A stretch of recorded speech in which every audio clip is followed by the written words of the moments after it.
Chihuahua ayer le dictaron prisión preventiva al contraalmirante Salvador González, exdelegado del Instituto Nacional de Migración en ese estado, por el delito de ejercicio indebido del servicio público, lesiones y homicidio por la muerte de 40 migrantes en la estación migratoria de Ciudad Juárez. Durante la audiencia, la FGR detalló que esta estación operaba fuera de todos los protocolos de seguridad, de respeto a los derechos humanos y de mando. Además, de acuerdo con testimonios, aseguraron que el contraalmirante fue quien dio la orden que los migrantes no fueran extraídos de su celda pese al incendio. Su vinculación a proceso se decidirá el próximo viernes, luego de que la defensa solicitará la duplicidad del término. También se dio a conocer que Andrés Quevedo fue designado como encargado del despacho del Instituto Nacional de Migración en Chihuahua tras la detención de Salvador González. Andrés Quevedo tiene experiencia en el servicio público y estuvo un tiempo frente al programa Paisano. Ayer el presidente López Obrador condenó la información que dio la DEA sobre los chapitos, ya que esto significó que sus agentes trabajaron encubiertos en nuestro país sin autorización del gobierno federal para infiltrarse en el cártel de Sinaloa. Sin embargo, dijo que México seguirá colaborando en el combate a las organizaciones criminales, pero en su momento marcará las condiciones de trabajo, ya que aseguró el Departamento de Justicia y la Fiscalía estadounidense tienen que poner orden entre sus agentes. Abusiva, prepotente, que no debe de aceptarse bajo ningún motivo. ¿Cómo confiar ciegamente en elementos de la DEA cuando está demostrado de que muchos de ellos, o algunos, para no exagerar, mantienen o mantuvieron vínculos con la delincuencia organizada? Hay que ver también cuál era el estatus de estos infiltrados, ¿no? Hay que recordar, no es que llegue la gente así, el güerote, ¿no? A meterse en la organización de los chapitos, evidentemente no. Más bien es una figura más o menos como informantes, que como ya le decía, en total y absoluta coordinación con lo que escribió Dan Winslow en este libro de La Frontera, pues más o menos era exactamente lo mismo. Y el libro, mire, yo estaba haciendo ayer memoria, yo creo que lo leí entre hace 1 año y medio y 2 años. Eso quiere decir que fue escrito hace 3, ¿no? En una de esas hasta los infiltrados ni siquiera tuvieron que ver en el gobierno del presidente López Obrador, pero la verdad es que esta novela de Dan Winslow, exagente de la DEA en nuestro país, pues tiene un nivel de realidad y de lo que declaró la DEA verdaderamente, pues bueno, escalofriante por decirlo menos, ¿eh? En medio de esta nueva fricción, ayer poco después de las 11 de la mañana, el embajador de Estados Unidos en México, Ken Salazar, acudió a Palacio Nacional. Estuvo con el presidente López Obrador por espacio de 1 hora y después se retiró sin decir nada absolutamente, sin mediar palabra. En medio de esta polémica por el fentanilo y los chapitos, el gobernador de Sinaloa, Rubén Rocha, aseguró que el estado no es productor de dicha droga sintética y todo es un estigma por parte de los Estados Unidos hacia México, especialmente Sinaloa. Explicó que solo se han encontrado laboratorios artesanales en donde se fabrican las tabletas. Pues es que, a ver, estamos hablando de lo mismo, ¿no? Sí viene el fentanilo y ya después aquí lo hacen tabletas, pero bueno, lo que significa, dijo, que la materia prima es traída de otros lugares. La pregunta es, ¿y? ¿No? De todos modos está yendo hacia los Estados Unidos.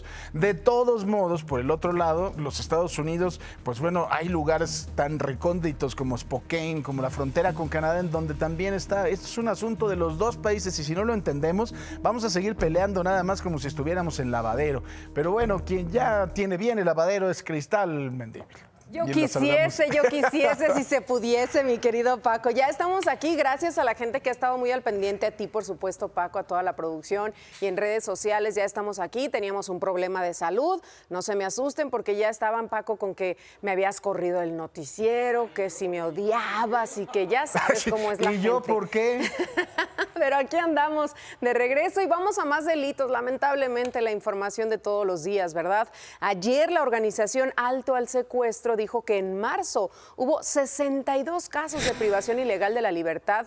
Esto significó una disminución de 4.6% si lo comparamos con los 65 secuestros de febrero. Dentro de los 62 casos se reportaron 116 víctimas. Esta es la misma cifra que el mes pasado, lo que significa que con menos secuestros se reportó el mismo número de víctimas. También se dio a conocer que aumentaron las personas detenidas por este delito al pasar de 53 a 58. Ahora vamos con los estados que tienen las cifras pues, espeluznantes, ¿no? El mayor número de secuestros en marzo, de verdad algo triste, algo difícil, y aquí hablamos de cifras, pero son familias finalmente que sufrieron este ilícito. En el Estado de México, 9 casos, en Veracruz, 8, en Puebla tenemos 5, 4 en Guerrero, Quintana Roo y Zacatecas. Así las cosas con los secuestros que están a la orden del día aquí en nuestro país. Y en más información, ayer los reflectores estuvieron sobre la Suprema Corte. ¿Qué fue lo que pasó ahí? Pues que se discutieron varios temas que están relacionados con la Secretaría de la Defensa Nacional. Primero, los ministros invalidaron la facultad de los militares de poder intervenir comunicaciones privadas, si no cuenta antes con la autorización, por supuesto, de un juez de control del fuero civil, así como efectuar cateos en residencias u oficinas públicas de cualquiera de los 3 poderes de gobierno. Además, también invalidaron la facultad de los militares de tener la localización geográfica en tiempo real de equipos de comunicación móvil que estén relacionados con investigaciones. Sobre la discusión del proyecto de la acción de inconstitucionalidad presentada por senadores de oposición para declarar inválido la transferencia de la Guardia Nacional a la Sedena, los magistrados defendieron, se mostraron a favor de la estrategia de seguridad de la Cuarta Transformación. Yasmín Esquivel y Arturo Saldívar, este último defendió, por cierto, así el rango civil de la Guardia Nacional, pese a pertenecer a la Sedena.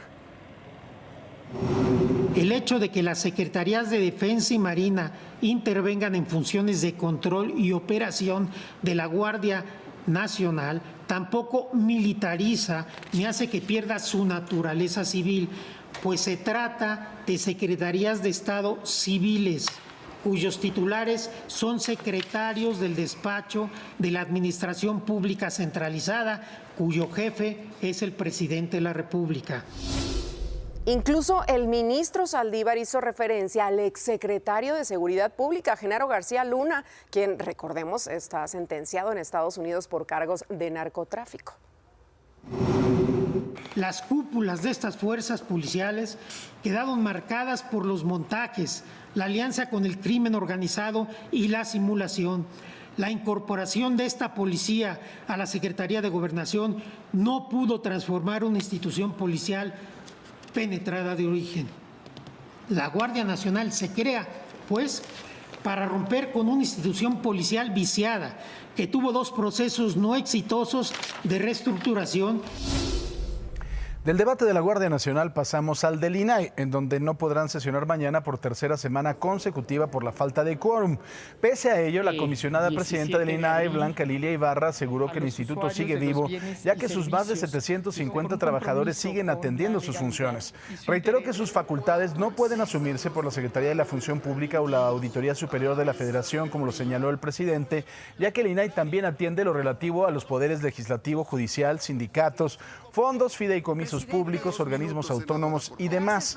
De hecho, han presentado pues un recurso para que la Suprema Corte de Justicia autorice la operación del INAI con 4 comisionados ante la falta de nombramiento por falta de la Cámara de Senadores de por lo menos un comisionado faltante para que puedan sesionar.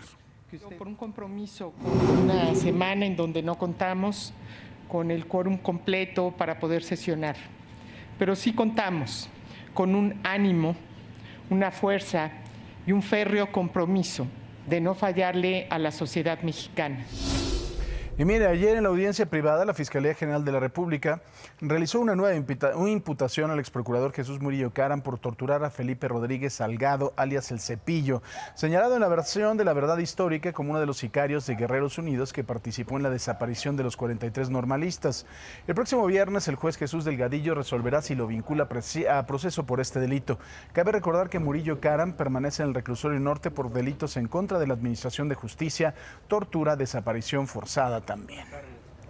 Y mire, por si se repoco, pues como dirían los clásicos, éramos muchos y parió la abuela. Antes de ir a las noticias internacionales, ayer chocaron 2 aviones en el Aeropuerto Internacional de la Ciudad de México.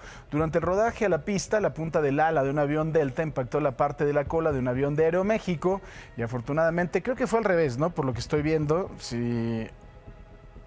No, sí, así como lo estábamos diciendo. Afortunadamente no hubo heridos.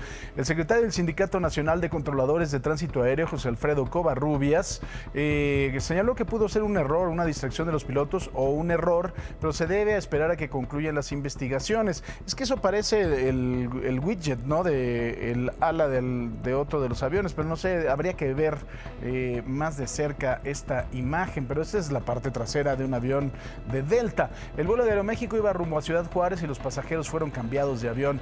En el caso de Delta, el vuelo tenía como destino Nueva York, por lo que fue pospuesto para hoy a las 9 de la mañana y la gente tuvo que hospedarse en un hotel. Usted lo dirá, bueno, que vengan los seguros, ¿no? Y se le sale con polish. El asunto es que un avión, cuando le pasa esto, realmente otra vez la certificación para poderlo volver a echar a volar es un relajo. No es nada más quitárselo con polish y ya, y que vengan los seguros y cada quien su golpe, no, es un asunto bien complejo.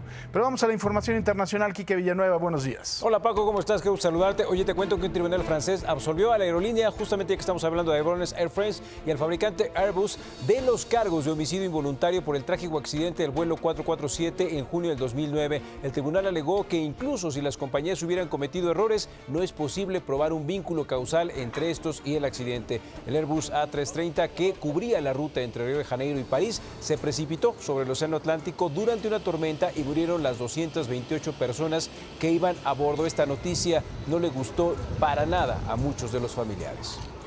Y con la pregunta del día y las redes sociales, Marlene Stahl, buenos días. Buenos días, mi querido Paco. Buenos días también a todos ustedes que ya despertaron y están con nosotros, 5 de la mañana con 59 minutos. Participen a través de nuestras redes sociales en la pregunta del día. Apoya que agentes de la DEA realicen trabajos de investigación en México. ¿Qué dicen ustedes, sí o no? Platiquen con nosotros a través de @imagen_sea, porque son nuestras redes sociales. Ahí nos encuentran, síganos y por supuesto quédense al pendiente de toda la información aquí en Imagen Noticias con Francisco Sea. Voy contigo, Paco. Además van 3 muertos por el supuesto ataque de elementos de la Guardia Nacional a una familia que viajaba en una camioneta en Nuevo Laredo, Tamaulipas. Los detalles los tenemos en unos minutos. En Zacatecas, las autoridades confirmaron que fueron localizados los cuerpos embolsados de 3 personas en el municipio de Betagrande, así como 2 personas muertas en calles del municipio de Trancoso. El primer hallazgo fue posible por un reporte anónimo 911. Hasta el momento se desconoce la edad y el sexo de las víctimas, pero ambos casos, la Policía de Investigación y peritos de la Fiscalía de Zacatecas llevan a cabo las investigaciones para determinar de qué murieron. Y mire, van 3 muertos ya por este supuesto ataque que elementos de la Guardia Nacional a una familia que viajaba en una camioneta, esto en Nuevo Laredo, en Tamaulipas. Hasta ahora, ni la Fiscalía General de Tamaulipas y tampoco la General de la República se han pronunciado sobre qué fue lo que realmente sucedió ahí. Este lunes, 3 miembros de una familia perdieron la vida en un hospital de Nuevo Laredo, Tamaulipas, tras ser agredidos a balazos el domingo por parte de elementos de la Guardia Nacional. Desde San Agustín nos empezaron a seguir hasta el, kilómetro 4 por la MEX. ¿Por el MEX 2? Sí. ¿Era una familia? Sí, era familia. El domingo por la mañana, la menor Miriam Mariana Flores Pizano, de 15 años y embarazada, andaba en compañía de su esposo, un primo de él y 2 amigos a bordo de una camioneta Chevrolet Tahoe, modelo 2001 con placas de Texas, cuando intempestivamente fueron atacados a balazos, aparentemente confundidos por elementos de la Guardia Nacional, que sostenían una persecución y enfrentamiento con civiles armados. ¿En qué vehículo andaban? Andaban en una Tahoe guinda. ¿No traen armas, no traen nada? Nada, le quitaron los teléfonos, todo le quitaron. Ya no nos entregaron nada. Los de la Guardia Nacional. ¿Ustedes llegaron al lugar? Sí. ¿Él alcanzó a avisarles a alguien a ustedes? Sí, mi hermana, que los iban balaceando. Los heridos fueron llevados a recibir atención médica. A pesar de los esfuerzos de los médicos y enfermeras, no pudieron salvar la vida de Miriam y su bebé. Don José Felipe García, el pollito de 54 años, también murió debido a la gravedad de los impactos de bala de grueso calibre. Los sobrevivientes del atroz caso son Luis Adán Rodríguez Santiago, de 25 años, esposo de Miriam, su primo, Edwin Leonel Pizaño García, de 14, y Verónica Patricia Treviño, de 24, amiga de Luis. Hasta el momento, ni la Fiscalía General de Justicia de Tamaulipas, ni la Fiscalía de la República han emitido un comunicado oficial sobre los hechos, ni se ha informado sobre qué autoridad se encargará de llevar a cabo la investigación correspondiente. Con información de Martín Juárez, Imagen.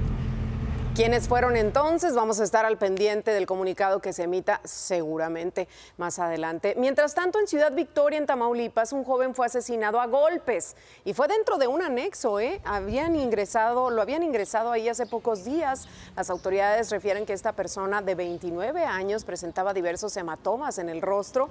La Unidad General de Investigación de Tamaulipas detuvo en calidad de testigos al encargado de la asociación y a los jóvenes que se encontraban en ese momento en el anexo.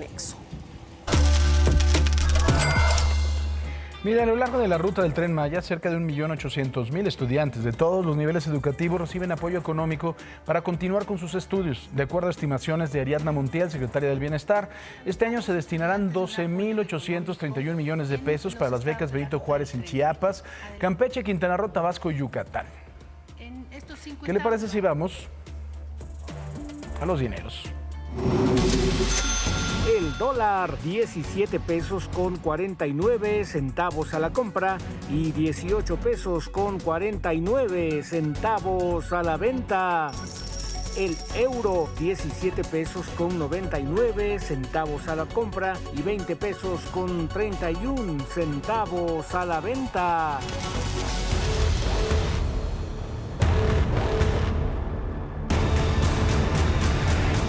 Mira, ayer fueron presentados los 13 aspirantes del colectivo Unidos, que busca representar a la oposición en las elecciones presidenciales del próximo año. De ellos saldría un candidato.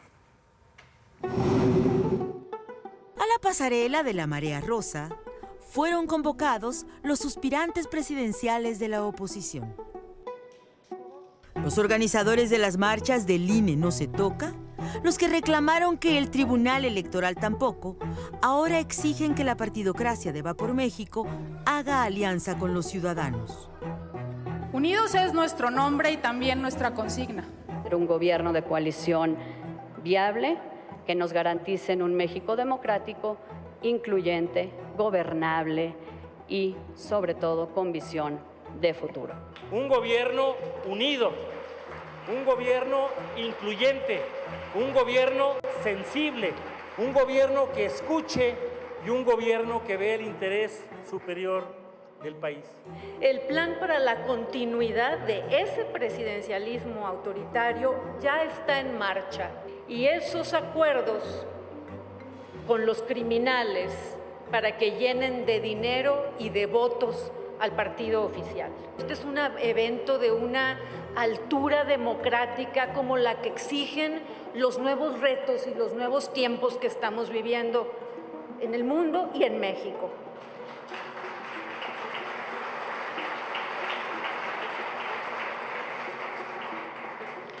Ya me había acostumbrado a recibir gritos y no aplausos ahí en el Senado. Muchas gracias.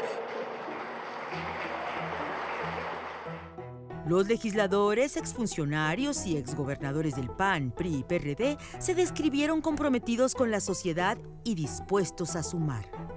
Y para este mejor México no necesitamos caudillos. Nosotros, para no caer en la dictadura, necesitamos de los gobiernos de coalición. Yo pienso que 2024 no es una elección como cualquier otra. 2024 es una elección que será un parteaguas en la historia de México. Es la elección de la regresión autoritaria o de la profundización democrática. Pero todos ahí sabían que las dirigencias del PAN y del PRI ya tienen un acuerdo para repartirse las candidaturas de 2024. Cualquier proyecto tiene que caminar de la mano de los ciudadanos. El panista Santiago Krill prometió anteponer el interés de los ciudadanos al interés partidista y personal y les aseguró que el 2024 no está perdido. ¿Vieron las urnas del 2021? Ahí estaban 23 millones de votos opositores, 23 millones de votos. ¿Y se podrá ganar en el 24? No, señoras y señores, ya ganamos en el 21 y vamos a mantener ese triunfo en el 24. Que quede muy claro, el lugar que yo debo ocupar, soldado raso general, eso me lo dicen ustedes. Y en nombre de los excluidos del reparto partidista, Silvano Aureoles, del PRD, retomó el reclamo y la advertencia. Sin los ciudadanos, el dedazo opositor no tiene futuro. Tiene que abrirse a la sociedad civil, porque no creo que aquí estemos pues nomás para la foto y que no vaya a ser en un cuarto oscuro. Eso sería una derrota anticipada. No repitamos el error del 18.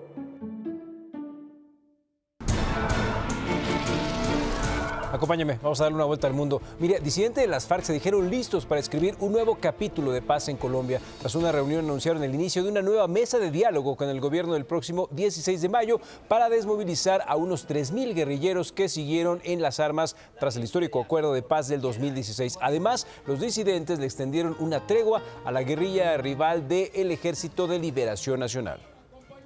Ahora nos vamos a Brasil, en donde el ministro de Relaciones Exteriores, Mauro Vieira, defendió las relaciones con Rusia y dijo que está en total desacuerdo con los señalamientos de Estados Unidos de que el gobierno de Lula da Silva estaría repitiendo propaganda de Rusia sobre el conflicto en Ucrania. Además, defendió las relaciones entre Moscú y Brasil. ¿Qué le parece? El canciller ruso Sergei Lavrov agradeció los esfuerzos de Brasil para intentar resolver el conflicto en Ucrania, poco antes de reunirse en Brasilia con el presidente Lula da Silva, que busca mediar la paz en el país europeo junto a países como China. Brasil y Rusia forman parte del grupo de BRICS, que son países emergentes junto con India, China y Sudáfrica. Declaramos que los enfoques de Rusia y Brasil a los acontecimientos que están teniendo lugar ahora en el mundo son coincidentes. Estamos unidos por un deseo común de contribuir a la formación de un orden mundial más justo, verdaderamente democrático y policéntrico. Y del otro lado del mundo nos vamos a Japón. Los jefes de la diplomacia del G7 mostraron su unidad ante China, rechazando cualquier divergencia de opiniones con respecto al gigante asiático. Los ministros de Relaciones Exteriores de los principales países industrializados dedicaron buena parte de sus discusiones al ascenso de China y reiteraron su apoyo a Ucrania frente a Rusia. Una fuga en una toma clandestina en el municipio de Teoloyuca, en el Estado de México, provocó que 200 personas fueran desalojadas de sus hogares. Al regresar de la pausa le informamos en qué termina todo este asunto, así que no le cambie, por favor.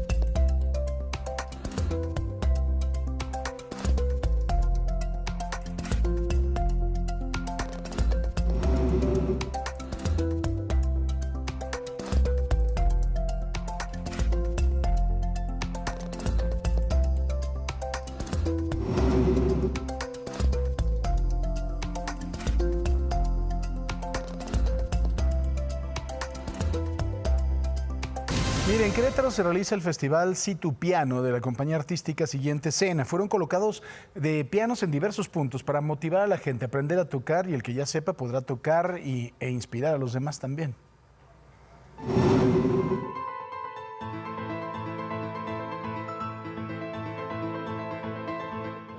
La ciudad de Querétaro ha decidido sacar el arte a las calles.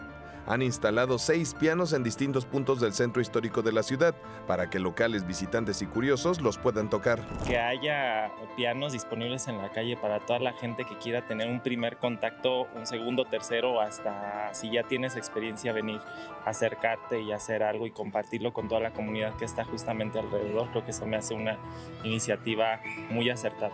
Para los turistas esta propuesta es única y les llama a vivir la experiencia.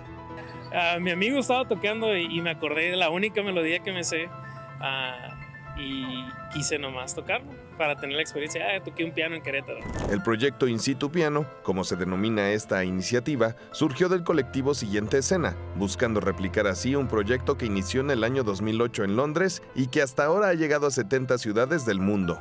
El piano se destapa a las 10 de la mañana y se cubre a las 10 de la noche, y durante todo el día hay 2 turnos de alumnos de conservatorio en cada uno de los pianos.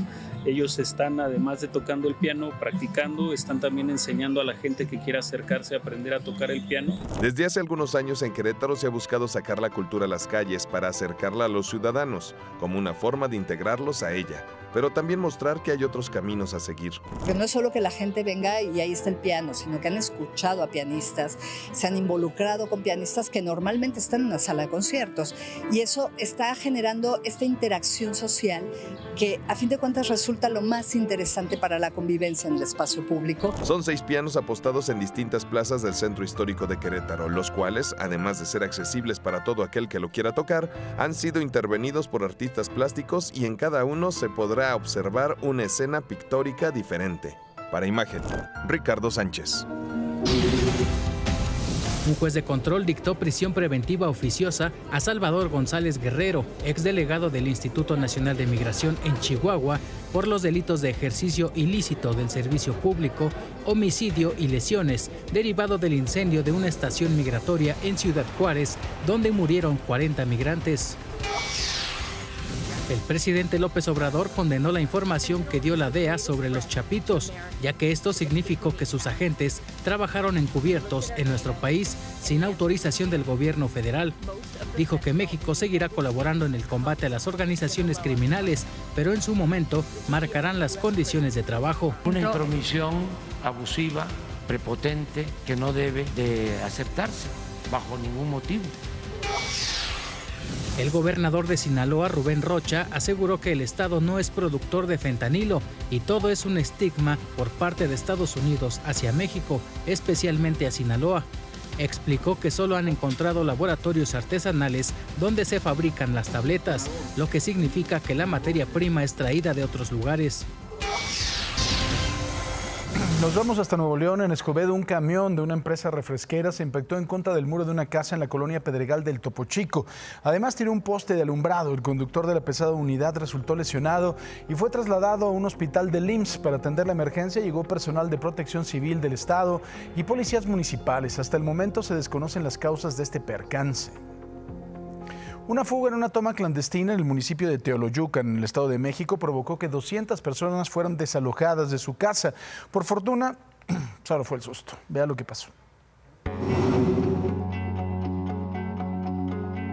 Y me dice, mamá, levántate, dice, porque mira, esto sí, ya es un derrame ahí, quién sabe qué hicieron. Pero él decía que los guachicoleros, de quién sabe qué harían, dice, porque mira, y ya después cuando vimos, pues que sí estaba, pero se levantaban arriba unas nubesotas, pero negras, se levantaban. Horas de terror vivieron vecinos de la colonia Santo Tomás, en el municipio de Teoloyucan, al registrarse una fuga de gasolina en un ducto de 16 pulgadas de Pemex, el cual transportaba gasolina del ducto de Tulas-Capotzalco por una toma clandestina.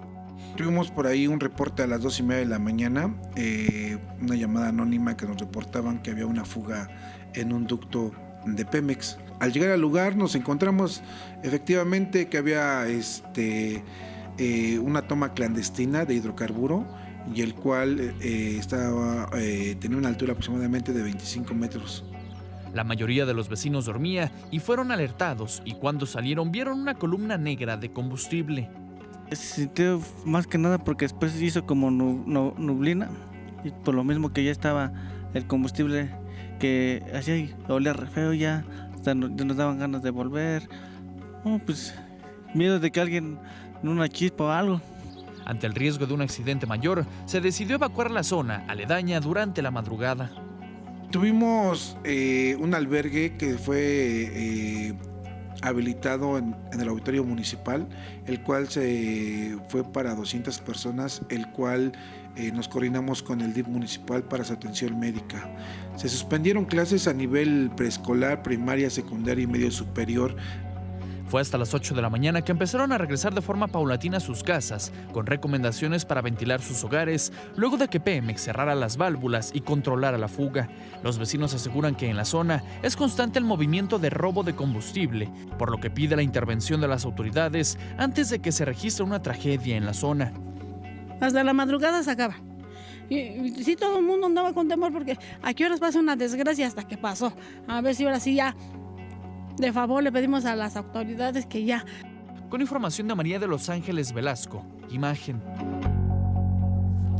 6 de la mañana con 35 minutos, los seguimos invitando a participar en nuestra pregunta del día. Dígame, ¿apoya que agentes de la DEA realicen trabajos de investigación en nuestro país? Aquí en México, ¿qué dicen los mexicanos? Pues mira, así está el resultado. 82% sí lo apoya, 18% dice que no. Participe con nosotros, comparta su opinión, es muy importante a través de @imagen_sea, que son nuestras redes sociales. Ahí nos encuentra en Twitter, en Facebook y en Instagram. Un juez vinculó a proceso a Hermelindo N., alias El Meli o El Chiquillo, uno de los presuntos líderes de la familia michoacana en la zona de Tierra Caliente y la Sierra de Guerrero. Es señalado de participar en el homicidio de 7 personas en el patio de una escuela en la comunidad de El Durazno, municipio de Coyuca de Catalán, en diciembre del año pasado. Este sujeto habría cometido el asesinato para obligar a los demás hombres de la comunidad a reclutarse en el grupo criminal, así como para adueñarse de producciones agrícolas. De acuerdo con cifras del INEGI, la alcaldía Gustavo Amadero tuvo durante el 2022 el índice más alto de violencia en el entorno familiar. Durante los 3 primeros trimestres del año pasado, 15.9% de las personas mayores de 18 años sufrió algún tipo de violencia en su hogar. Destacan los golpes, los jaloneos, cachetadas, además de amenazas, humillaciones y abusos sexuales. La encuesta nacional de seguridad pública urbana también revela que de enero a septiembre del 2022, el 16.3% de los hombres que habitan en esa zona estuvieron involucrados en actos de violencia. 6 de la mañana con 42 minutos. Qué bueno que continúan con nosotros y vamos a amanecer en este momento. Mire, va a salir ahí ya pronto. Es la vista del volcán Popocatépetl. Ha estado muy activo en las últimas horas. Una explosión y 150 exhalaciones acompañadas por columnas de vapor de agua, gases volcánicos y ceniza. Ahí lo estamos viendo, Don Goyo, despertando y despertándonos a todos esta mañana de martes 18 de abril. Y tenemos también amaneceres que nos hacen favor de enviarnos ustedes, mis tuiteros madrugadores. Gracias por compartir con nosotros estas fotografías. Maru Magdaleno dice: amanece desde Cancún. Buen día, buenos días. Miren, hay tráfico también por allá en Cancún. Muchísimas gracias, mi querida Maru, por esta fotografía de un amanecer allá en Cancún. Y tenemos otra imagen. Esta nos la envía, ahí está, Enrique Ochoa, y dice: así amanece en Guadalajara, Jalisco. Muchísimas gracias, saludos a mis tapatíos y gracias, Enrique, por esta fotografía. Mándenos más fotos a través de @imagen_sea en Twitter, #amanece, y aquí las compartimos. Si quieren pueden poner ahí sus saludos, lo que ustedes gusten. Este espacio es para todos ustedes. Cris, hermana, bienvenida, regreso contigo. Hermana, te extrañé tanto, aquí andamos, no me morí, andaba de parranda. Vamos a ponernos serios, por favor, vamos a ponernos serios. Y es que Francisco Contreras Vergara es el nuevo secretario general del Sindicato de Trabajadores de la Industria de la Radiodifusión, Televisión, Telecomunicaciones Similares y Conexos de la República Mexicana, y ayer tomó protesta. Que se sirva manifestarlo. Sí, protesto. Muchas gracias. Francisco Contreras Vargas es el nuevo secretario general del Sindicato de Trabajadores de la Industria de la Radio, Televisión, Telecomunicaciones Similares y Conexos de la República Mexicana. A todas y todos los miembros del Comité Nacional del STIRT, gracias por su confianza, por su presencia, por su participación, por su voto libre, directo y secreto que arrojó que en unanimidad de los presentes hoy esté protestando como secretario general. Francisco Contreras señaló que recuperar la credibilidad a la organización que ahora representa es una de sus prioridades. Apenas inicia la gran batalla para lograr que aquellos compañeros que en este devenir del tiempo perdieron la confianza, se recupere la misma. El nuevo secretario del STIR aseguró que su administración será transparente. Que esta sea la Secretaría General más vigilada, más auditada, más supervisada, porque hoy llegamos no para enquistarnos en el poder ni para enriquecernos de lo que no nos pertenece, sino para cumplir con honestidad, transparencia. Para Imagen, sí, protesto. Que frenar güeyes. Y la jefa de gobierno de la Ciudad de México, Claudia Sheinbaum, dio a conocer que están revisando el tema del abasto de agua potable que llega del sistema Cutzamala y del río Lerma. La jefa de gobierno, Claudia Sheinbaum, dio a conocer que a la Ciudad de México está entrando por 2 zonas el agua que viene de los pozos de Zumpango. Son alrededor de 200 litros por segundo, adicionales que ya están entrando a la ciudad. Además, hay un sistema que estamos revisando para que los pozos de la ciudad estén operando adecuadamente. En conferencia anunció que en estos días se acaban las conexiones de agua de pozos privados y que tendría una reunión con Sistema de Aguas para ver justamente el tema. Adelantó que este martes o el jueves se informará de los avances que ha habido en la materia del agua. Ha habido una muy buena coordinación con Conagua y el Estado de México se está aprovechando para hacer una revisión de medidores que tiene el Estado de México y la ciudad. En algunas zonas, por ejemplo, una zona que se llama El Zapote, donde entra agua del Cutzamala y el Lerma para Río San Joaquín y los tanques que van a Azcapotzalco. Explicó que se está revisando para ver realmente cuánto hay de salida en cada una de estas derivaciones. Con información de Georgina Olson, Imagen. Los problemas de agua aquí en la Ciudad de México, en el Valle de México. Y bueno, mira, el Instituto Electoral de la Ciudad de México desarrolló una aplicación, una app para su celular con la que los habitantes tendremos la posibilidad de votar por internet para las consultas del presupuesto participativo 2023 y 2024 y también para la elección de las comisiones de participación comunitaria.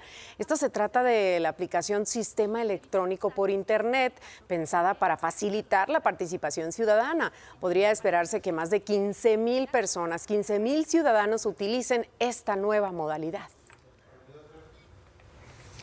Bueno, ¿qué le parece si vamos a las calles de la alcaldía de Iztapalapa? Está mi compañero Atalo Mata en las inmediaciones del multifamiliar Paseo de las Galias en Lomas Estrella, que fue afectado en el sismo del 2017. ¿Qué es lo que va a pasar? Porque tenemos ya cerca macro simulacro, o sea, mañana. Querido Atalo, ¿cómo estás?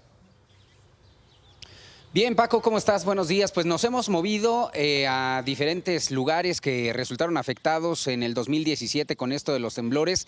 Estuvimos ahí en Galias, en Iztapalapa, y nos hemos movido al multifamiliar Tlalpan. Como todos sabemos aquí, este multifamiliar Tlalpan, muy cercano también a Iztapalapa, es Alcaldía Coyoacán, y podemos ver que pues prácticamente ya está habitado por los que habían quedado damnificados, y las autoridades ya tienen tiempo que entregaron estas viviendas.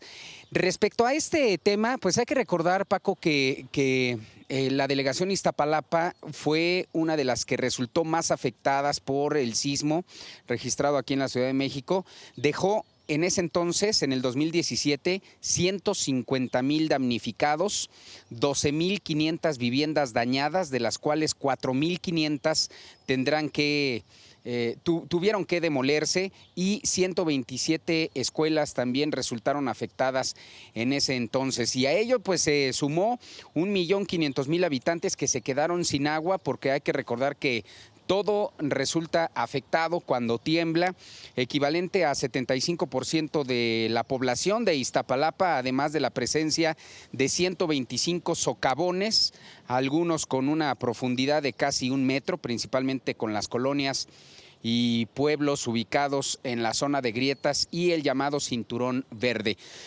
Hablando ya de esta semana, tendremos que estar muy atentos, Paco, y ahí vamos a ver un gráfico en nuestra pantalla donde tenemos que prepararnos para la prevención, y las autoridades han dado a conocer que viene el primer simulacro nacional de este año 2023. Es mañana 19 de abril a las 11 de la mañana. Hay que estar informados, ya están advertidos en nuestro público televidente. Es importante que lo sepan. Mañana a las 11 de la mañana, este simulacro nacional. No hay que espantarse. Sabemos que los mexicanos, sobre todo aquí en la Ciudad de México, pues ya tenemos un poco de alerta, ¿no?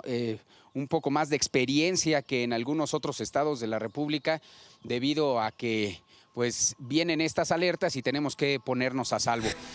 Déjame comentarte también que platicamos con radioaficionados. No sé si la gente o tú has escuchado acerca de radioaficionados o radioexperimentadores.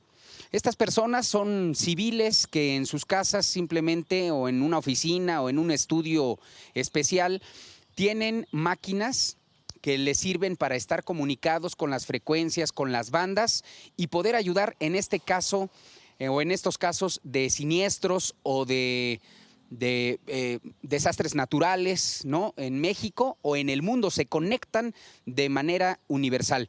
Vamos a ver cómo trabajan, esto es muy interesante.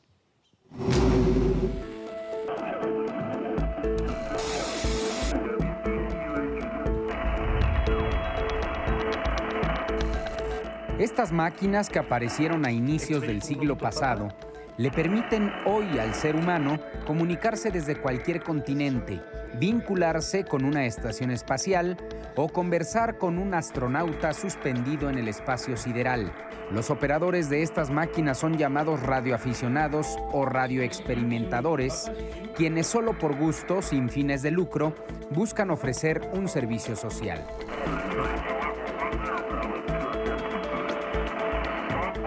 Nuestro objetivo es hacer comunicados personales con otros colegas radioaficionados sin importar el lugar en el mundo en que se encuentren.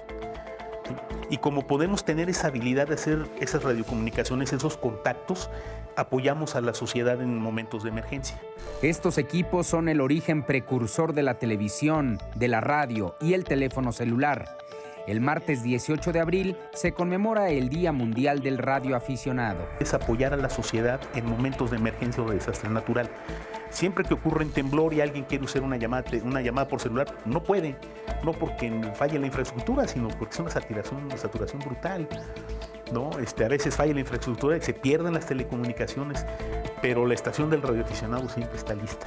En el mundo hay cerca de 6,5 millones de radioaficionados, mientras que en México hay como 3,000.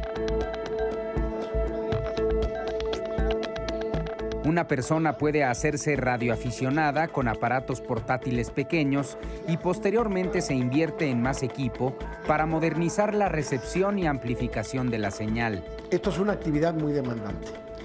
E incluso hay anécdotas de que hay familias que se han convertido en radioaficionados. El señor, la señora y los hijos. Cuentan que en lugar de que la digitalización haya llegado a desplazar a la radiocomunicación, se han podido complementar los servicios.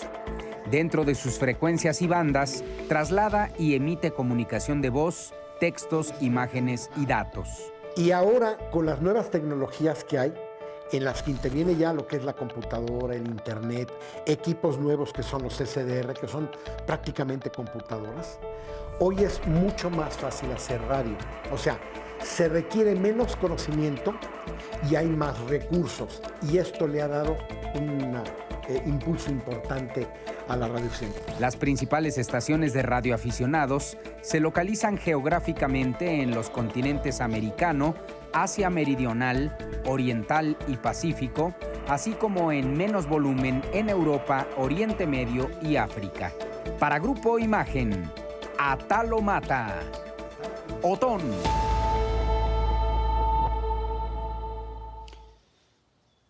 Bueno, Paco, ya lo sabemos que para mañana a las 11 de la mañana pues tendremos este macro simulacro para pues desarrollar nuestro sentido de la protección civil. Es importante estar atentos. Sin duda, mi querido Talo, y que la gente no se asuste, que participe con responsabilidad. Yo sé que a veces es incómodo, a veces da flojerita, pero la verdad es que es un ejercicio que nos puede en un momento dado salvar la vida, así que hay que hacerlo.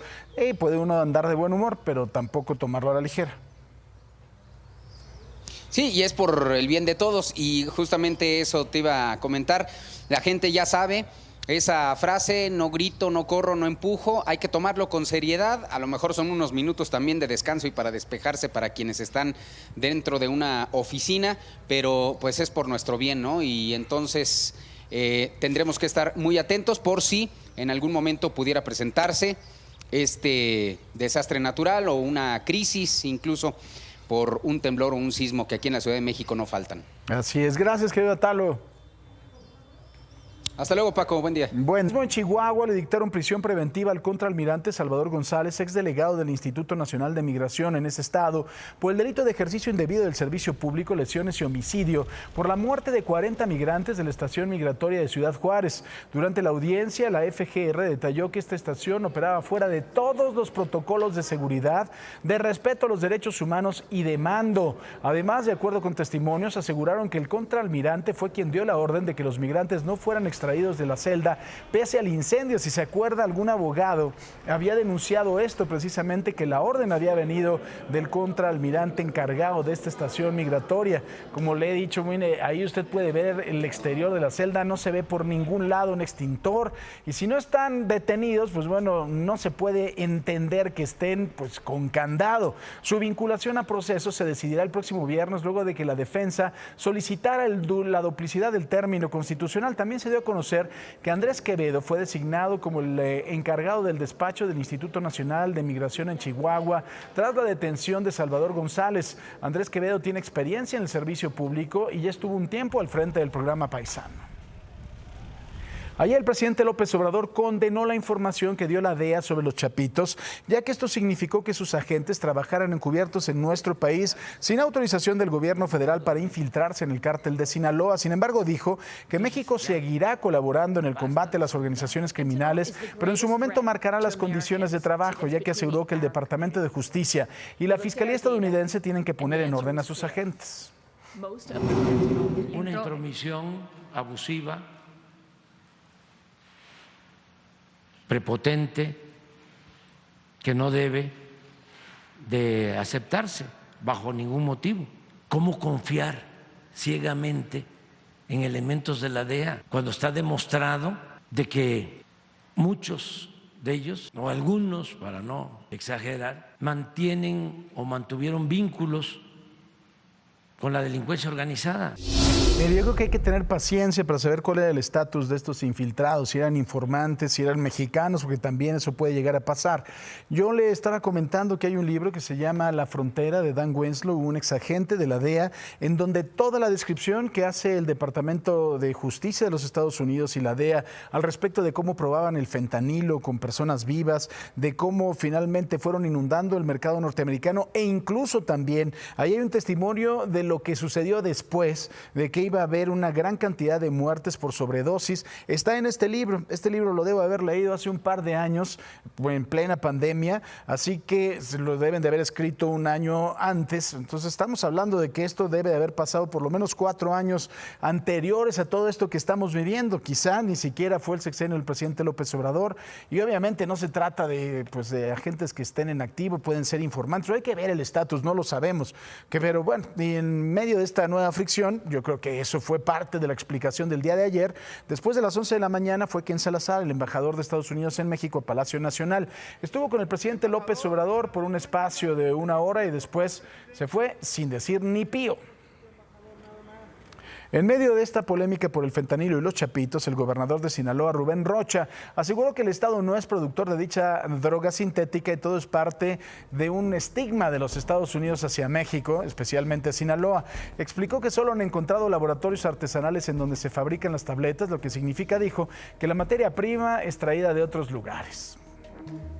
Ayer en la audiencia privada, la Fiscalía General de la República realizó una nueva imputación al ex procurador de la República, Jesús Murillo Caram, por torturar a Felipe Rodríguez Salgado, alias El Cepillo, señalado en la versión de La Verdad Histórica como uno de los sicarios de Guerreros Unidos que participó en la desaparición de 43 normalistas. El próximo viernes, el juez Jesús Delgadillo resolverá si lo vincula a proceso por este delito. Cabe recordar que Murillo Caram permanece en el reclusorio norte por los delitos en contra de la Administración de Justicia, tortura y desaparición forzosa. Si algo nos faltaba, ayer chocaron 2 aviones en el Aeropuerto Internacional de la Ciudad de México. Durante el rodaje de la pista, en la punta del ala de un avión impactó con la parte de la cola de un avión también de Delta. Y lo que podemos ver es que podría ser el widget del ala de un avión de Aeroméxico que está incrustado en la parte de la cola de un avión de Delta, que es ese signo que está viendo ahí.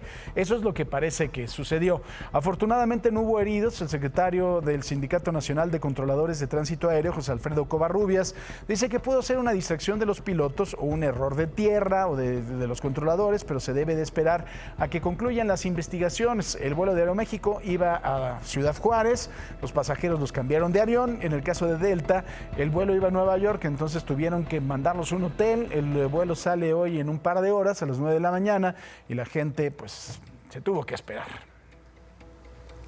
Y vámonos ahora a Zacatecas, donde usted sabe, la violencia impera, no cede. Las autoridades confirmaron que fueron localizados 3 cuerpos embolsados, esto en el municipio de Betagrande, así como 2 personas muertas en calles del municipio Trancoso. El primer hallazgo fue posible gracias a un reporte anónimo que se recibió al 911, pero bueno, hasta el momento no se sabe la edad, tampoco el sexo de las víctimas. En ambos casos, la Policía de Investigación y peritos de la Fiscalía General de Zacatecas están llevando a cabo las investigaciones para determinar de qué murieron estas personas. Mientras tanto, vámonos a Ciudad Victoria, en Tamaulipas, porque ahí un joven fue asesinado a golpes. Y esto fue dentro de un anexo al que había ingresado hacía pocos días.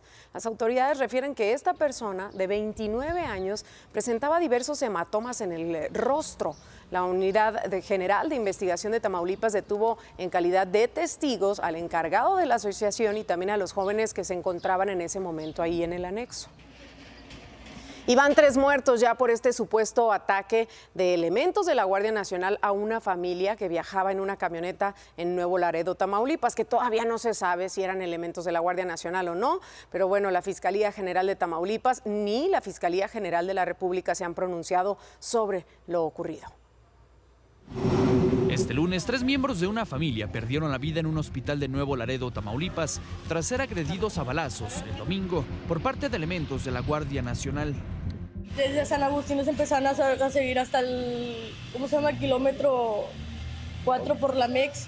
¿Por el MEX 2? Sí. ¿Era una familia? Sí, era familia.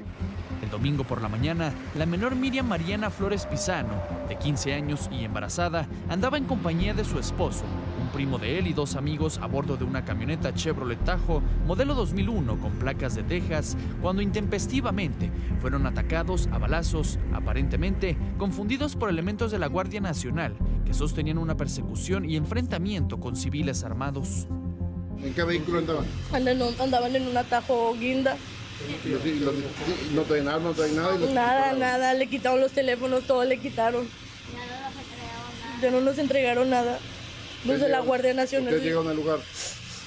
Sí. ¿Él alcanzó a avisarles a alguien a ustedes? Sí, mi hermana, que los iban balaceando. Los heridos fueron llevados a recibir atención médica. A pesar de los esfuerzos de los médicos y enfermeras, no pudieron salvar la vida de Miriam y su bebé.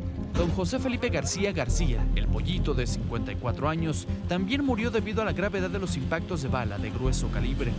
Los sobrevivientes del atroz caso son Luis Adán Rodríguez Santiago, de 25 años, esposo de Miriam, su primo, Edwin Leonel Pizaño García, de 14, y Verónica Patricia Treviño, de 24, amiga de Luis. Hasta el momento, ni la Fiscalía General de Justicia de Tamaulipas, ni la Fiscalía de la República han emitido un comunicado oficial sobre los hechos, ni se ha informado sobre qué autoridad se encargará de llevar a cabo la investigación correspondiente. Con información de Martín Juárez, Imagen. Vamos a hacer una pausa y al regresar, ayer le adelantamos parte de la discusión que tiene la Suprema Corte sobre el mando de la Guardia Nacional, civil o militar. Al regresar de la pausa le tengo los detalles de lo que discutieron ayer los ministros. Todavía no se toma una decisión, solo hubo el posicionamiento de Arturo Saldívar y de Yasmín Esquivel, que están de acuerdo en que la Guardia Nacional pase al control de la Secretaría de la Defensa Nacional, pero hay otros puntos de vista. Seguimos con el debate el día de hoy y volvemos con esto, no se vayan.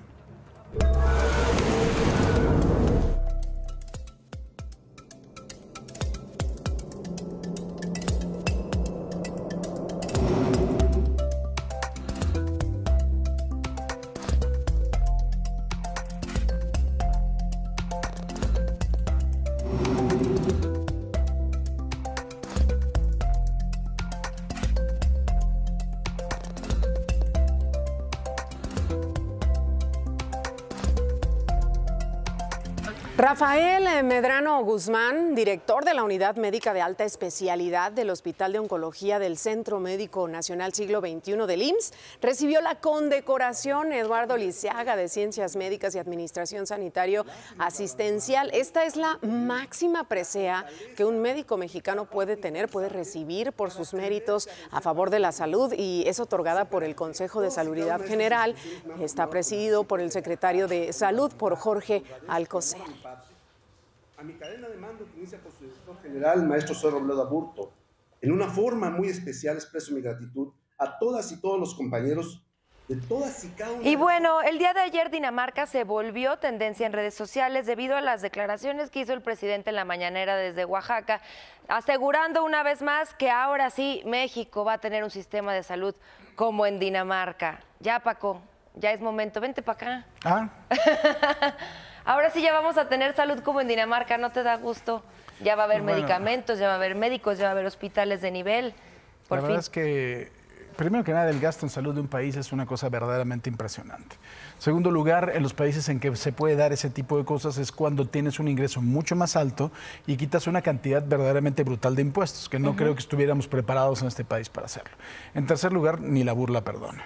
O sea, ya. Bueno, dijo algunas opciones o digamos algún tipo de soluciones que podrían resultar para lo que opina el presidente, que sería regresar a los médicos jubilados a que trabajaran, creo que tienen contemplado 10,000 médicos que regresen a trabajar. Maravilloso, pero los médicos solos, sin medicamentos, sin equipos, sin hospitales, no pueden, porque además estás hablando, el equipo médico, el equipamiento médico es una cosa verdaderamente cara. O sea, este grupo lo sabe, es verdaderamente una cosa muy impresionante y se hacen esfuerzos muy, muy impresionantes. Si esto lo estás viendo a nivel país, es algo de verdad, o sea, necesitas una cantidad de dinero muy fuerte, ¿no? Y ahora, sí hemos visto que al paso de los años pues ha disminuido el presupuesto que se tiene contemplado para salud.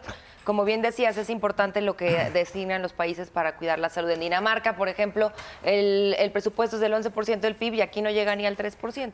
Y estás hablando del 11% del PIB, de un PIB mucho mayor al de nosotros, y eso tiene también que ver con una cantidad de pago de impuestos que puede casi llegar hasta el 70% de los ingresos de los daneses. O sea...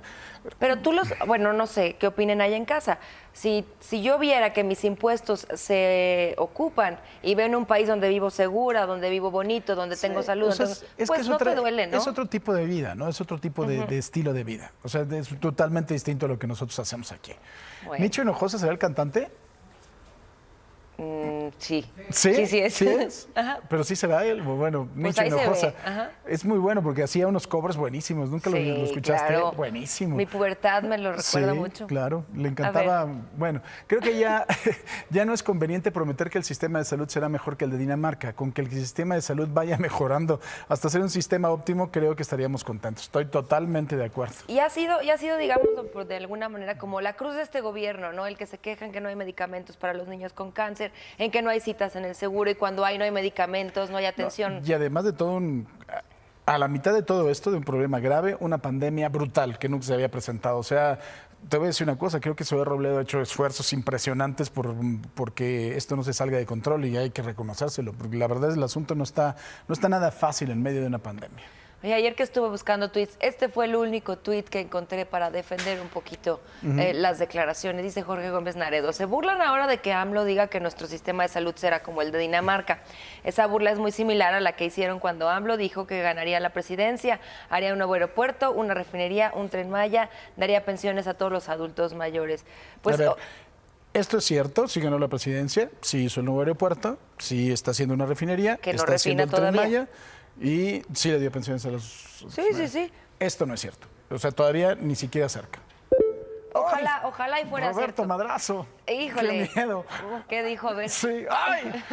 No se vaya a ganar otra maratón cruzándose la calle. No, dijo algo muy cierto. No, que luego le gustaba. Roberto Madrazo, en Dinamarca la expectativa de vida aumentó 82 años. En México bajó de 75 a 71. Aquí lo único que ha crecido es el desabasto de medicamentos y el mercado negro. Basta de soñar con Dinamarca. Si no podían mejorar el sistema de salud, hubieran dejado el que estaba. Sí, totalmente de acuerdo. Totalmente de acuerdo. Nada más que usted está como muy complicado que hable. No, pero a ver, No, finalmente muy- dice algo muy real, ¿no? Ujú. Son cifras, son cosas que están pasando y sí hemos visto que el sistema de salud ha Pero ido las de mal bases, en peor. las bases del sistema de salud, el IMSS, el ISSSTE... claro. Pero no vamos a culpar a los anteriores. no. O sea, el tema aquí es que Pero Dinamarca con el se PRI, vuelve tendencia. Con el PRI se murieron más. Sí. No, Dinamarca se vuelve tendencia porque viene del líder principal del país, el compararnos con un país al que estamos bastante lejos de llegar en sistema de salud. Entonces, es la opinión de la gente, ¿no? De quien sea, pues es importante compartirlo.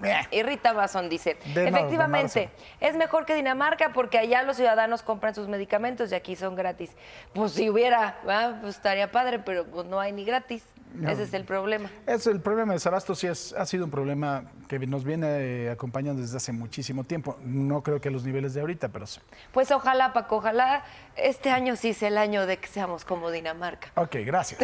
Ayer, como le adelantábamos en la mañana, comenzó el debate en la Suprema Corte sobre el mando que debe tener la Guardia Nacional, mando militar o mando civil. A ver, lo que hemos dicho durante muchísimo tiempo, me parece que es una discusión verdaderamente estéril, porque esto viene siendo ya desde hace mucho tiempo, desde la época de Fox, que sacó a dos escuadrones, bueno, no son dos pelotones de la Policía Militar a Ecatepec. Pues bueno, el ejército está en la calle con un mando militar. Ahora, ¿qué es lo que dice la Constitución? El artículo 21 dice otra cosa. Y siempre todos los gobiernos que están en turno, de cualquier partido, han pedido que los militares puedan participar en la seguridad pública y nadie se los ha concedido. Eso es parte de la hipocresía que tenemos en este país.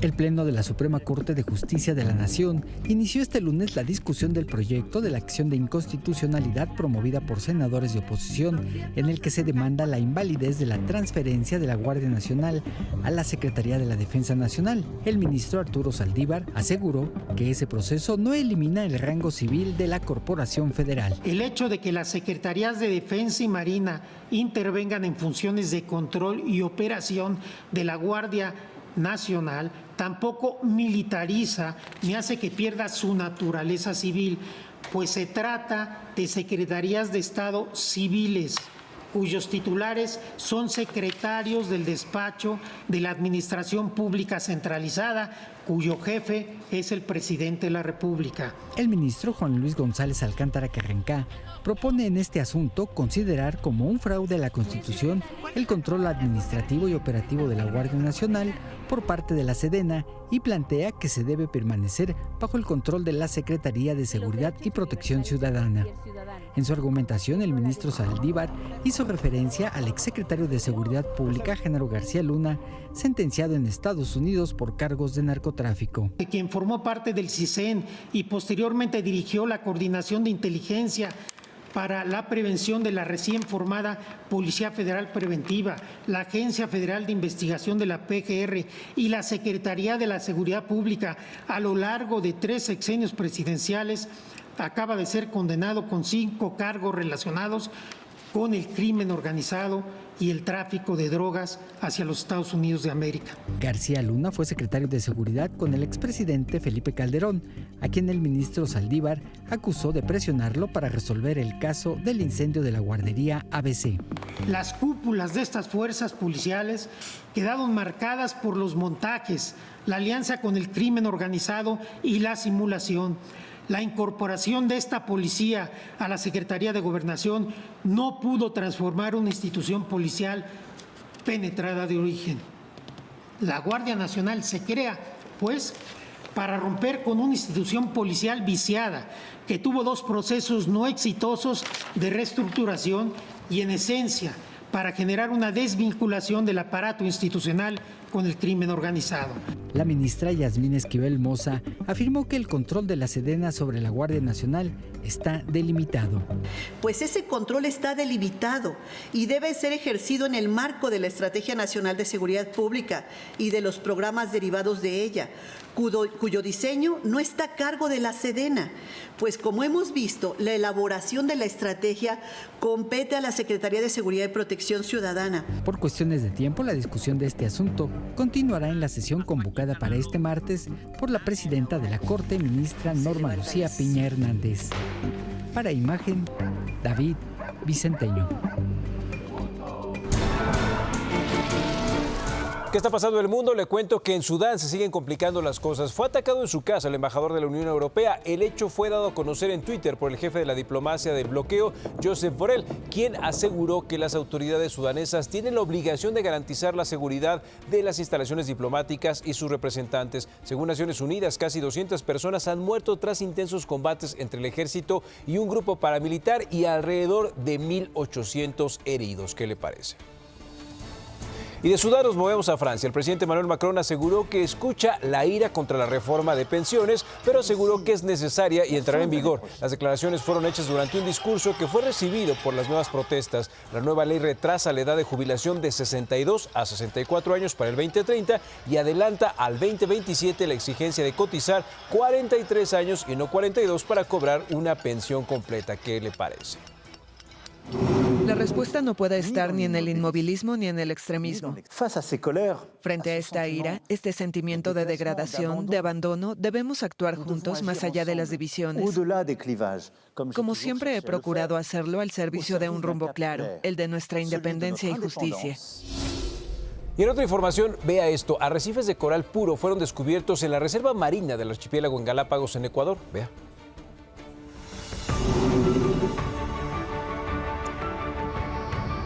Hallazgo de un excepcional arrecife de coral en la Reserva Marina del Archipiélago de Galápagos, en Ecuador.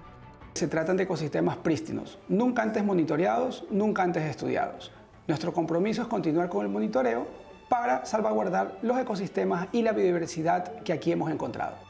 El arrecife se ubica entre los 400 y 600 metros de profundidad y fue hallado por una expedición científica en la que participa la ONG Fundación Charles Darwin. Se ubica en la cima de un monte submarino no cartografiado en la parte central de Galápagos, cuya estructura tiene más de 50% de coral vivo. No hemos encontrado arrecifes de este tipo en estas profundidades tan extensos y desarrollados. Tienen por lo menos varios miles de años, si no mucho más, de crecimiento y están en estado pristino, que es muy importante a nivel mundial. Muchos de los sistemas profundos están degradados por cientos de años de diferentes tipos de perturbaciones humanas. Hasta ahora se consideraba que el arrecife Wellington, frente a la isla Darwin, era el único que sobrevivió al fenómeno climático de El Niño de 1982 y 1983. Hemos descubierto algunas extensiones de corales antiguos y extensivos.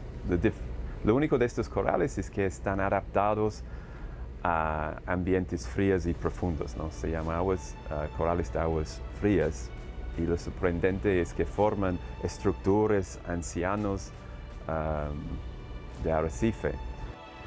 El frágil ecosistema de Galápagos forma parte del patrimonio natural de la humanidad. Cuenta con un área marina protegida de 198.000 kilómetros cuadrados que alberga a más de 30 especies de tiburones. Según expertos, solo se ha explorado menos de 5% de las aguas abiertas de la reserva, por lo que es posible que haya más arrecifes de coral virgen.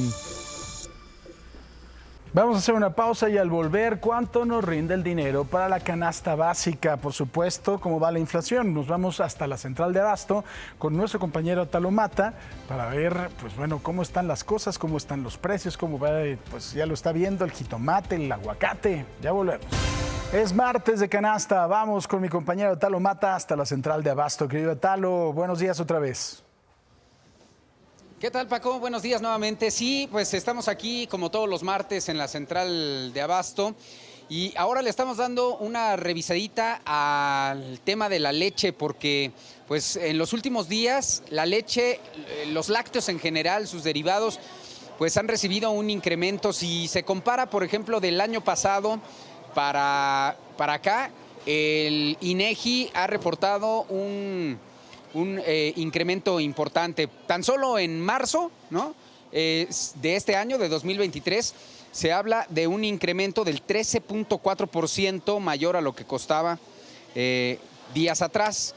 Y esto es importante porque pues, es un producto básico, todo lo que tiene que ver con la leche, la crema, el yogurt, el queso, ¿no? Son productos que consumimos los mexicanos frecuentemente. Y antes de que impactara, por ejemplo, la pandemia a nivel mundial, en marzo de 2020, el precio de la leche se vendía en 20 pesos el litro, por ejemplo, y aquí en México. Y ahora, pues, lo que se ha revelado es que en cuestión de 3 años aumentó hasta 28% el precio. Estamos con Dulce aquí en La Tejana. Dulce, ¿cómo estamos? Buenos días. Hola, muy bien, buenos días. ¿Dónde se encuentra La Tejana? ¿En qué pasillo? Aquí en la central de... GH, pasillo 2, local 52 y 54. Muy bien, te lo sabes muy bien. Oye, una pregunta, incluso aquí tenemos algunos productos que nos han acomodado el personal de La Tejana y les agradecemos mucho, con diferentes marcas, ¿no? Para no estar concentrados en una, pero vamos a dar algunos precios. Por ejemplo, la leche que hemos visto, hay varias marcas de las que hemos dado cuenta. ¿Qué precios tienen por litro y por caja de las que tenemos aquí, Dulce? Pues mire, tenemos aquí la leche Alpura clásica. La leche Alpura clásica está en 270 la caja. Por litro le queda en 22.50. Estamos hablando de la clásica y tengo deslactosada también. La deslactosada le sale en 275. La caja con 12 litros. Por litro nos viene quedando a 22.91 en Alpura. Tengo Santa Clara entera, deslactosada. En Alpura manejamos lo que es la marca, bueno, Alpura Light, deslactosada light, dependiendo del tipo de organismo y lo que consuma la gente. Incluso está la Nutri, ¿no? La Nutri es más barata también. Es la fórmula láctea que manejamos, Nutrileche. Esta le sale en 218 la caja. Por litro nos viene quedando en 18.16 el litro. De todos modos también incrementó su precio, ¿verdad? Si hacemos antes de la pandemia, por ejemplo, un cálculo, sí subió. Sí, porque antes de la pandemia el litro salía como en 15 pesos. Entonces hoy en día salen 18, son 3 pesos de incremento. Sí cuesta. En cuanto a crema, yogur, también eso, ¿qué precios tienen aquí así por pieza, por menudeo? Pues mire, el yogur Alpura de vasito, por ejemplo, lo tenemos en 7.20 la pieza. A partir de 12 piezas, que ya es el mayoreo, le sale en 5.90.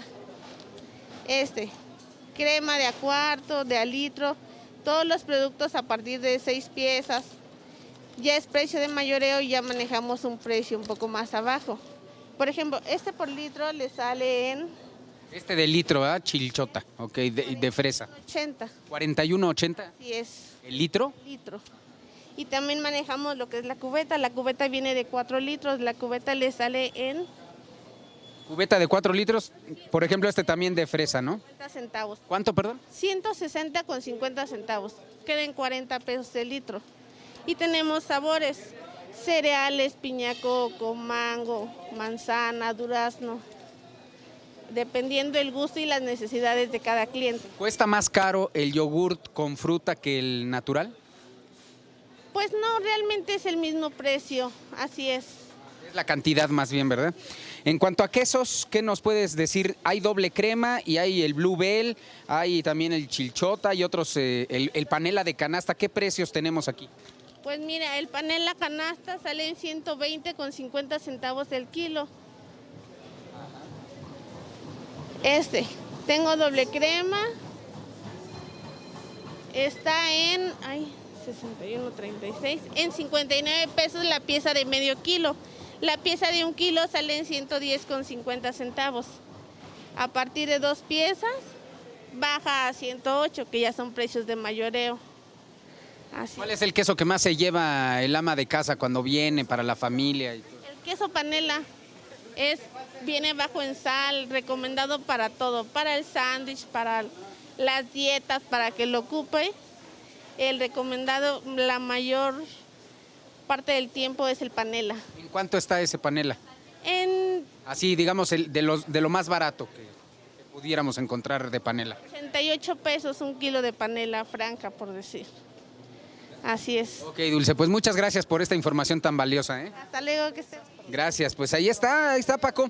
La leche, sabemos, a veces no nos ponemos a pensar, hay una cadena de producción, de transporte que debemos tomar en cuenta porque decimos, ¿por qué sube la leche nada más así? Pues las razones que han dado las autoridades, principalmente pues el sector agrícola, se refiere a la energía, el precio de los combustibles, ¿no?, que se empiezan a elevar, y también el alimento para las vacas, ¿no?, que es justamente de donde los lácteos derivan, y eso, el alimento para las vacas ha incrementado su costo. Entonces, pues todo es una cadenita, tanto de producción como de precios para el último consumidor, Paco. Totalmente de acuerdo contigo, querido Atalo. Nada más te quiero hacer dos aclaraciones. Primero, empiezas con la leche al pura y después estás ahí entre los lácteos. ¿Tú sabes cómo está el estudio?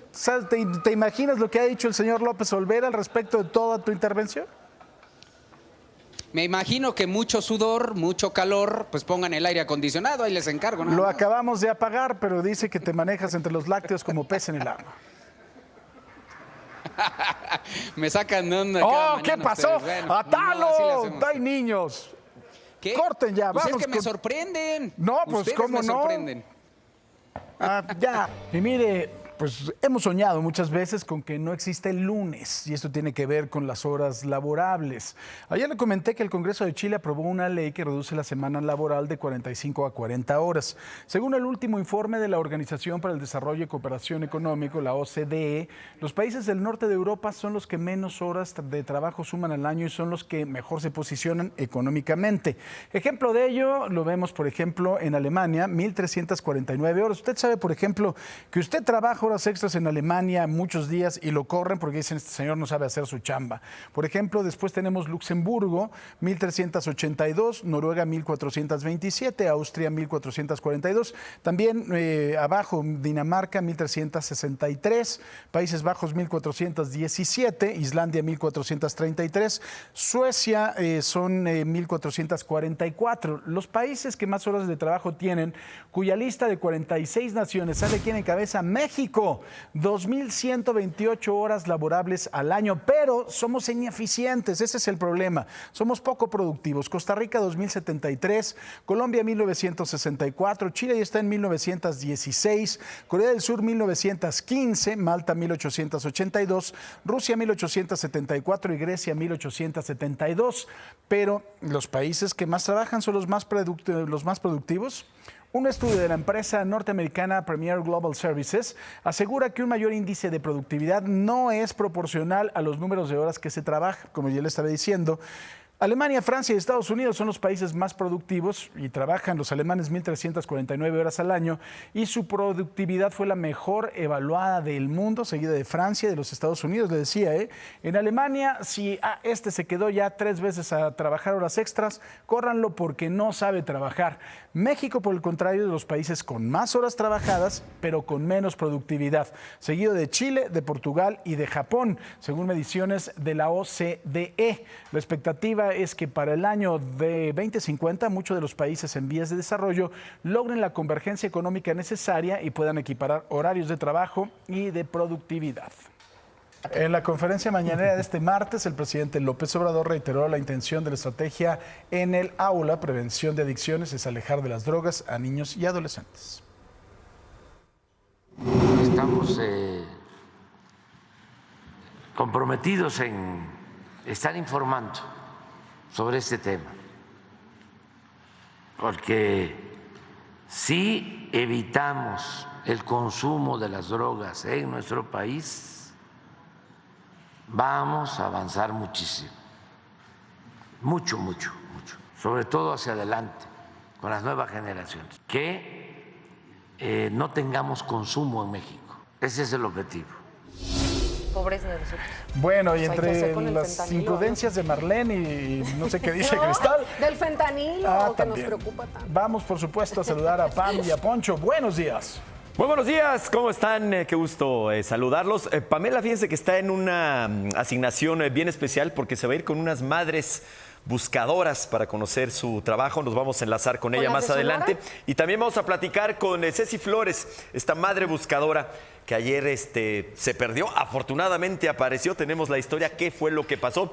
Les mando un fuerte abrazo allá a todos mis amigos de SEA. Saludos. Muchísimas gracias. Que tengan un estupendo día. Jugadoras sonorenses, por supuesto. Claro, claro que sí. Pues muy buenos días a todos y esto es lo que tendremos hoy aquí en DPC.